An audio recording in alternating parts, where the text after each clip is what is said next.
한 명의 과학자가 인류 역사에서 매우 중요한 역할을 했습니다. 그는 인류의 과학 지식을 확장했지만 그 과정에서 인류와 지구 환경에 심각한 영향을 미치는 결정에 간접적으로 관여하기도 했습니다. 더 놀라운 점은 그가 모든 선택을 단순한 실수가 아닌 연구와 실험, 그리고 산업적 경제적 목적을 위해 계획적으로 진행했다는 사실입니다. 지구의 환경과 인간 활동에 큰 흔적을 남긴 이 과학자의 이야기를 들려드리겠습니다. 제2차 세계대전 중 1940년대 젊은 화학자 클레어 패터슨은 맨해튼 프로젝트에 참여했습니다. 그는 직접 폭탄을 제작하거나 우라늄 235를 분리하는 일은 맡지 않았지만 납과 다른 동위원소를 분석하는 정밀한 연구를 수행하며 전후에는 이러한 경험을 바탕으로 지구의 나이를 측정하는 역사적인 연구를 이어갔습니다. 이런 정밀한 분리 작업에는 질량 분석기라는 거대한 장비가 필요했는데 이 기계는 아주 미세한 질량 차이로도 서로 다른 우라늄 동위 원소들을 구별해낼 수 있었습니다. 전쟁이 끝난 후 패터슨은 대학원으로 돌아가서 박사 과정을 시작해 자신이 익힌 질량 분석 기술을 활용할 수 있는 연구 주제를 찾았습니다. 그가 선택한 것은 바로 지구의 나이를 측정하는 연구였죠. 방사성 물질이 들어있는 암석은 마치 시계처럼 작동한다고 볼 수 있습니다. 예를 들어 우라늄이 38은 일정한 속도로 붕괴해서 토륨이 되고 토륨은 다시 프로트악티늄으로 변하죠. 이런 과정을 12번 더 거쳐서 최종적으로 안정된 남-2갱육이 됩니다. 이러한 붕괴 과정의 속도는 항상 일정하고 측정할 수 있기 때문에 우라늄이 38 샘플의 절반이 없어지는 데는 정확히 45억 년이 걸린다는 것을 알 수 있었습니다. 패터슨의 박사 논문 계획은 태고의 암석에서 우라늄과 납의 비율을 측정해서 지구의 나이를 알아내는 것이었는데 실험 장비를 정확하게 조정하기 위해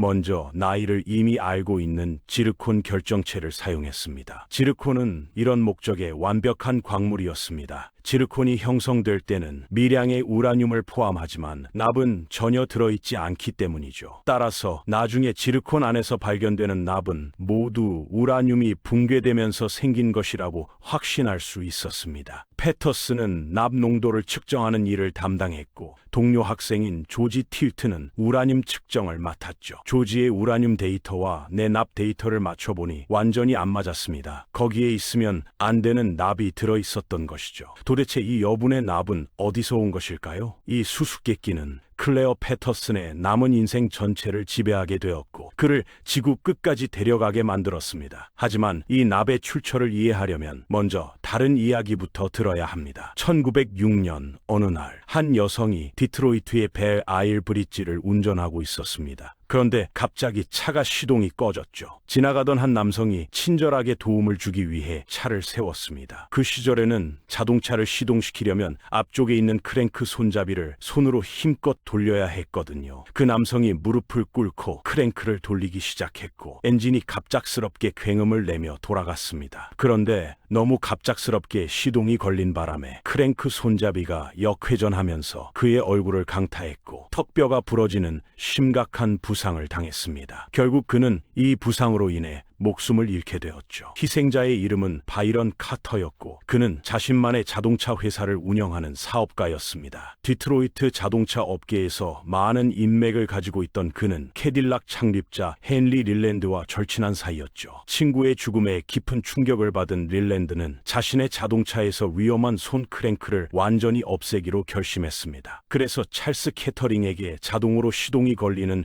자동차 개발을 의뢰해 1910년에 작동하는 시제품을 완성할 수 있었습니다. 손으로 크랭크를 돌리는 일은 힘들고 위험했기 때문에 보통 남자들의 일이었는데 자동 시동 장치가 나오면서 상황이 완전히 바뀌었죠. 세계 최초의 크랭크가 없는 자동차는 캐딜락 모델 32였습니다. 이 차는 이전 모델들보다 훨씬 강력한 성능을 자랑했죠. 최고 속도는 시속 72km에 달했고 출력도 40마력으로 포드 모델 T의 2배나 되었습니다. 모델 30은 캐딜락에게 엄청난 성공을 가져다 주어서 회사 연매출을 2배로 늘렸지만 한 가지 심각한 문제가 있었습니다. 바로 귀가 아플 정도로 큰 소음이었죠. 내연기관의 작동 원리를 보면 피스톤이 연료와 공기의 혼합물을 압축한 다음 점화 플러그의 불꽃으로 점화시키게 됩니다. 팽창하는 뜨거운 가스가 피스톤을 다시 아래로 밀어내면서 동력이 생기는 거죠. 질서정연하고 정확한 타이밍의 폭발 대신에 실린더 내부에서 여러 번의 무질서한 연소가 일어나면서 난류 압력파가 생겼습니다. 이때 나는 소리가 바로 엔진 노킹이라고 불리는 현상이었죠. 노킹은 단순히 소음만 만드는 것이 아니라 엔진 성능에도 악영향을 미쳐서 출력을 떨어뜨리고 연료 효율성을 나쁘게 만들었습니다. 진동 때문에 피스톤과 실린더 벽면이 손상되어서 엔진 수명도 짧아졌죠. 다행히도 연료를 바꾸면 엔진 노킹을 해결할 수 있었습니다. 서로 다른 연료들은 폭발하기 전까지 견딜 수 있는 압축 정도가 각각 달랐거든요. 예를 들어서 N헵탄은 조금만 압축해도 저절로 타버립니다. 반대로 이소옥탄은 저절로 점화되기 전까지 훨씬 높은 압축을 견딜 수 있어서 노킹이 일어날 가능성이 훨씬 적었죠. 과학자들은 연료가 얼마나 많은 압축을 견딜 수 있는지를 수치화하기 위해서 옥탄과 체계를 만들어냈습니다. 이소옥탄을 임의로 100으로 정하고 N-헵탄은 0으로 설정했죠. 실제 연료는 이 두 가지 성분만으로만 만들어진 것이 아닙니다. 다양한 탄화수소의 복잡한 혼합물이죠. 그런데 옥탄가는 그 연료가 옥탄과 헥탄을 섞었을 때와 같은 성능을 낸다는 의미입니다. 고급 자동차에 고옥탄 연료가 필요한 이유는 고압축 고성능 엔진에서 노킹 현상을 방지하기 위해서입니다. 캐터링은 일반 연료의 옥탄가를 높이고 고압축 엔진에서 노킹을 제거할 수 있는 첨가제를 찾아야 했습니다. 그래서 29세의 엔지니어 토마스 미즐리 주니어를 고용했죠. 미즐리는 녹인 버터부터 장내까지 에틸 아세테이트에서 염화 알루미늄까지 온갖 종류의 화합물로 실험했습니다. 나중에 그는 대부분의 시도가 호수에 침뱉는 것보다도 효과가 없었다고 회고했죠. 에탄올은 흥미로운 예외였습니다. 노킹은 막아주었지만 효과를 보려면 연료 혼합물의 약 12%에 해당하는 상당한 양이 필요했습니다. 그 정도의 에탄올은 비용이 많이 들고 수익성도 좋지 않았죠. 미즐리가 정말로 찾고 있던 것은 저렴하고 생산하기 쉬우면서도 적은 농도에서도 효과가 뛰어난 첨가제였습니다. 계속 연구하던 중 그는 텔루륨을 발견했습니다. 노킹 방지제로는 정말 효과적이었지만 냄새가 너무 심각했죠. 옷을 갈아입거나 목욕을 해도 사라지지 않는 악취였습니다. 미즐리는 그 악취 때문에 아내가 너무 화가 나서 8개월 동안 지하실에서 잠을 잘 수밖에 없었다고 기록했습니다. 연료 효율성은 2배가 되었지만 인류가 이런 냄새를 감수할 것이라고는 생각되지 않았죠. 1921년 12월 9일 미즐리는 이 문제를 연구한 지 6년 만에 완벽한 해결책이라고 생각한 테트라에틸납을 발견했습니다. 분자 중앙에 납 원자가 하나 들어있는 화합물이었죠. 이 첨가제는 그가 찾던 모든 조건을 만족했습니다. 노킹을 완전히 멈춰주었고 냄새도 나지 않았습니다. 생산 비용이 저렴하고 쉽게 구할 수 있었죠. 가장 놀라운 점은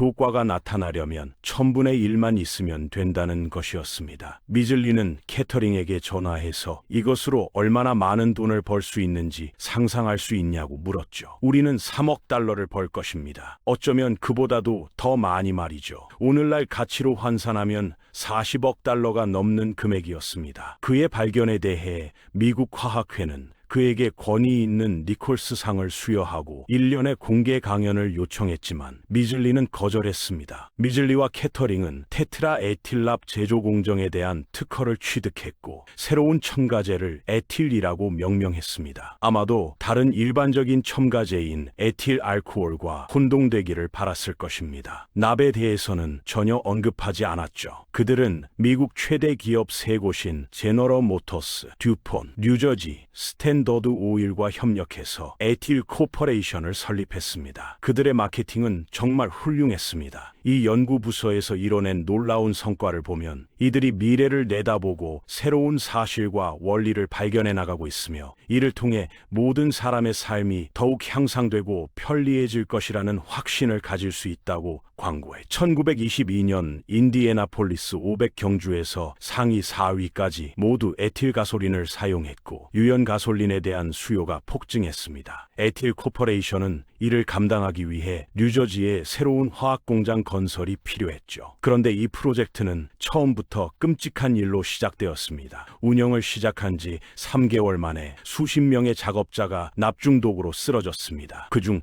6명이 사망했죠. 여론의 비난에 대응하기 위해 미즐리는 기자회견을 열었습니다. 그리고 테트라에틸랍을 자신의 손에 부어서 1분간 냄새를 맡는 시연을 했습니다. 매일 이렇게 해도 전혀 해가 없다고 주장했죠. 하지만 미즐리는 위험성을 잘 알고 있었습니다. 그가 공개 강연을 거부한 이유는 1922년 대부분을 플로리다에서 보냈는데 바로 자신도 납중독에서 회복 중이었기 때문입니다. 가능하면 자기 회사 제품에는 절대 손을 대지 않았던 거죠. 납은 아주 적은 양이라도 위험합니다. 납은 우리 몸속의 칼슘과 비슷하기 때문에 이를 제거할 효과적인 방법이 없습니다. 칼슘처럼 납도 수년간 뼈에 축적될 수 있어서 처음 노출된 후에도 오랫동안 신체에 독소를 남길 수 있죠. 납의 가장 민감한 기관은 뇌입니다. 납은 축삭 주위의 수초를 파괴하고 신경 전달 물질 방출을 방해합니다. 그래서 납 중독의 일반적인 증상은 두통, 기억 상실, 손과 발의 저림 증상이죠. 특히 어린이는 납에 취약해서 납 노출 시 영구적인 학습 장애와 행동 문제가 발생할 수 있습니다. 납의 위험성은 수백 년 전부터 알려져 있었습니다. 이미 1785년에 벤자민 프랭클린은 납의 알려진 독성에도 불구하고 너무 오랫동안 사용되어 왔다고 말했습니다. 유용한 진실이 일반적으로 받아들여져서 실천되기까지 얼마나 오랫동안 알려져 있을 수 있는지 걱정스럽게 지켜보게 될 것이라고 했죠. MIT, 하버드, 예일 대학과 미국 보건당국의 의사들과 공중보건 담당자들은 미즐리에게 편지를 보내서 테트라에틸랍 생산을 중단하라고 경고했습니다. 그들은 납을 확산성이 강한 악성 독소이며 대중 건강에 심각한 위협이 된다고 불렀죠. 그런데 이들의 우려는 무시되었습니다. 많은 양의 납이 건강에 해롭다는 것은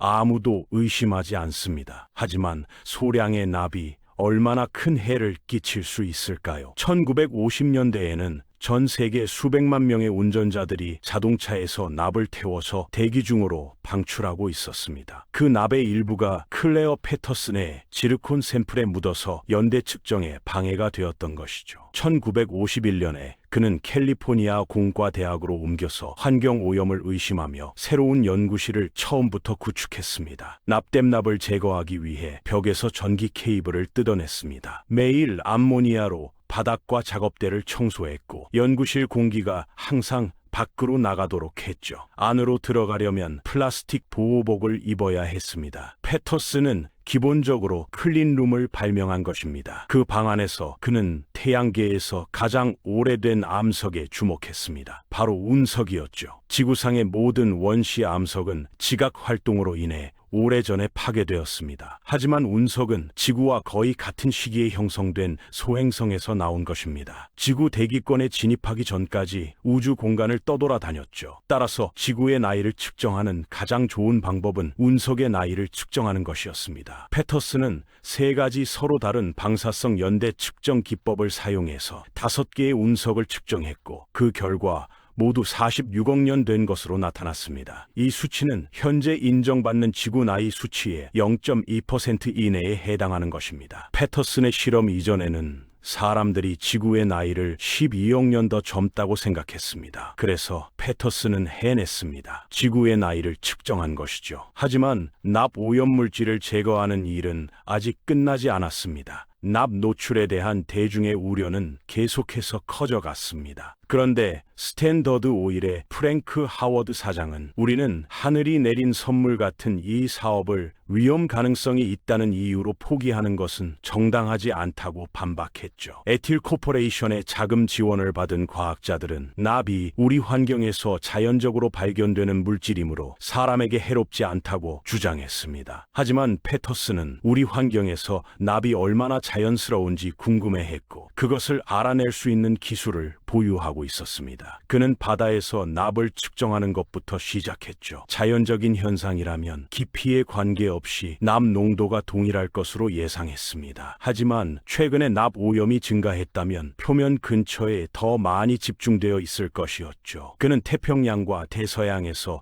수심 5km까지 샘플을 채취했습니다. 결과는 정말로 표면 근처의 납 농도가 약 12배나 높았습니다. 납 오염은 분명히 최근의 현상이었지만 정확히 언제부터였을까요? 이를 알아보기 위해 패터슨은 그린란드와 남극으로 가야 했습니다. 얼음 코어는 수천 년 전부터의 대기 중 납 수치를 기록하고 있는데 대기 중 납 농도는 지난 800년 동안 증가해온 것이었습니다. 이 모든 것은 주로 금속을 만들기 위해 광석을 재련하는 인간 활동 때문이었죠. 그리스와 로마 제국의 흥망성쇠를 볼 수 있고 1350년대 흑사병으로 인한 감소도 보입니다. 당연히 20세기에는 산업화와 테트라에틸랍으로 인해 급격한 증가가 있었죠. 그렇다면 이것이 사람들에게 어떤 영향을 미쳤을까요? 패터슨은 최근 사망한 미국인의 치아와 뼈에서 납 수치를 조사했습니다. 비교를 위해 그는 페루와 이집트 미라의 뼈와 이빨에서도 납을 측정했죠. 그들은 1700년 전에 살았으므로 살아있는 동안 노출되었을 납의 양은 훨씬 적었을 것입니다. 그는 현대 미국인의 뼈에 옛날 사람들보다 약 120배 많은 납이 들어있을 것으로 예상했습니다. 하지만 결과는 1200배에 가까웠죠. 20세기 미국인의 뼈에는 조상들보다 1200배나 많은 납이 들어있었습니다. 유치에 대한 연구에 따르면 안전하다고 여겨지는 수준보다 훨씬 낮은 납 노출에서도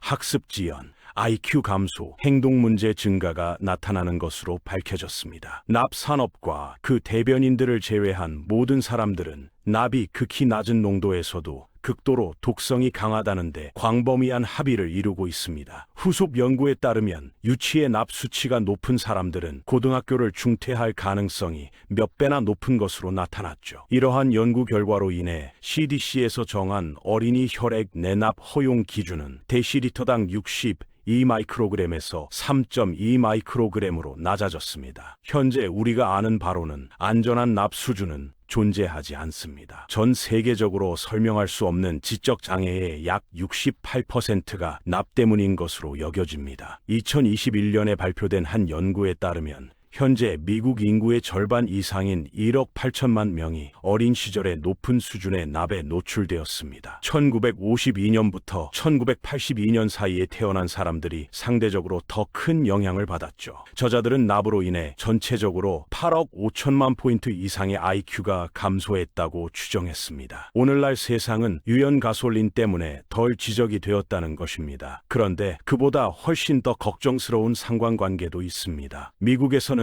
1972년부터 1993년까지 범죄가 꾸준히 증가했지만 그 후 급격히 감소했습니다. 이 그래프는 22년 전에 미취학 아동 혈중 납 수치와 섬뜩할 정도로 비슷해 보입니다. 당연한 질문은 납에 더 많이 노출된 아이들이 그렇지 않은 경우보다 더 많은 범죄를 저지르게 되었는지 여부입니다. 이것이 단순한 우연의 상관관계일 뿐이라고 생각할 수도 있습니다. 하지만 영국, 캐나다, 호주 등 많은 국가에서도 동일한 패턴이 나타납니다. 그리고 우리는 납 노출과 반사회적 또는 폭력적 행동 사이에 인과관계가 있다는 것을 알고 있습니다. 청소년 350명을 대상으로 한 연구에 따르면 법을 어긴 적이 없는 비슷한 인구 통계학적 대조군에 비해 체포된 청소년의 뼈에서 납 수치가 높을 가능성이 5배나 높은 것으로 나타났습니다. 물론 이것이 납이 범죄 증가의 모든 원인이라는 뜻은 아니지만 일부 원인일 가능성이 매우 높습니다. 현재 납으로 인한 사망자 수를 정확하게 추정하는 것은 어렵습니다. 잘 알려지지 않은 효과 중 하나는 동맥이 딱딱해져서 심혈관 질환이 증가한다는 것입니다. 2019년 연구에 따르면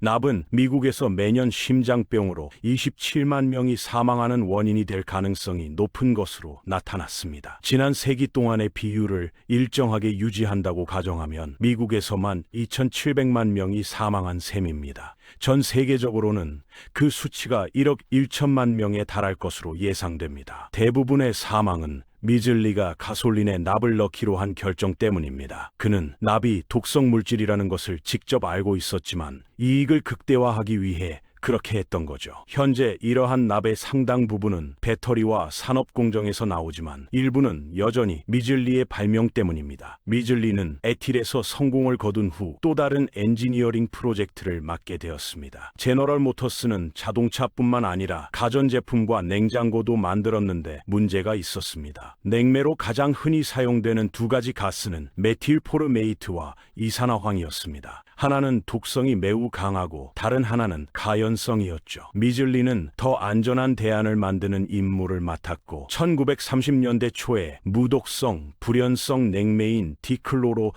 디플루오로메탄을 개발했습니다. 제너럴 모터스는 이 신제품을 프레온이라고 명명했고 미국 화학회에서 프레온을 공개하면서 미즐리는 이 가스를 폐로 가득 흡입하고 촛불을 불어 껐습니다. 그 후 수십 년 동안 프레온과 같은 CFC가 매우 인기를 얻었고 용매와 에어로졸로 널리 사용되었죠. 문제는 CFC가 가볍고 안정적이라는 것이었습니다. 대기 중으로 방출되면 성층권까지 올라가서 52에서 105년 동안 머물 수 있었거든요. 그런데 CFC 분자가 적절한 에너지의 자외선 광자와 충돌하면 분해되어서 염소 원자를 방출합니다. 이 염소 원자는 오존과 반응해서 일산화 염소와 산소 가스로 분해됩니다. 그 결과 또 다른 환경 재앙이 발생했습니다. 바로 오존층에 구멍이 생긴 것이죠. 오존층이 줄어들면 대기권으로 침투하는 자외선이 늘어나서 피부암과 백내장 발병률이 높아집니다. 게다가 CFC는 1kg당 이산화탄소보다 12,000배 더 많은 온난화를 유발하는 강력한 온실가스입니다. 역사학자 존 맥닐은 미즐리가 지구 역사상 다른 어떤 유기체보다도 대기에 더 큰 영향을 미쳤다고 기록했습니다. CFC를 단계적으로 폐지하기로 한 몬트리올 의정서는 1987년에 발효되었습니다. 오존층은 현재 회복의 징후를 보이고 있지만 완전히 회복되려면 수십 년이 더 걸릴 것으로 예상됩니다. 1939년 52세의 나이에 미즐리는 소아마비에 걸려서 신체적 장애가 생겼습니다. 그래서 그는 일어설 수 있도록 일련의 로프와 도르래로 조작되는 기계식 침대를 고안했습니다. 1944년 12월 2일 그는 그 장치를 사용하던 중 밧줄에 걸려서 목이 졸려 사망했습니다. 클레어 패터슨의 연구 덕분에 우리 주변에 있는 납이 자연적으로 존재하는 것이 아니라는 사실이 명확해졌습니다. 연소 엔진에서 타는 납은 지구 전체에 독성 물질을 퍼뜨렸죠. 대기 중으로, 바다로, 남극의 눈으로, 심지어 우리 뼛속으로까지 들어갔습니다. 일본은 1986년에 최초로 유연연료와 자동차를 금지했습니다. 다른 나라들도 곧 이를 따랐죠. 알제리는 2010년대에 차량용 납 휘발유 사용을 완전히 중단했습니다. 유엔은 가솔린에서 납을 제거하면 매년 약 100만 명 이상의 조기 사망 예방과 수십억 달러 규모의 사회적 비용 절감이 가능하다고 평가합니다. 하지만 피스톤으로 작동하는 항공기 엔진에서는 여전히 납이 함유된 가솔린이 사용됩니다. 이것이 현재 미국에서 대기 중으로 배출되는 납의 가장 큰 원인이죠. 유용한 진실이 일반적으로 받아들여져서 실천되기까지 얼마나 오랫동안 알려져 있을 수 있는지 당신은 걱정스럽게 관찰하게 될 것입니다. 토머스 미즐리와 클레서 패터슨에 대해 처음 알게 되었을 때 한 사람이 환경에 얼마나 많은 해를 끼칠 수 있는지 또는 얼마나 많은 좋은 일을 할 수 있는지에 놀랐습니다.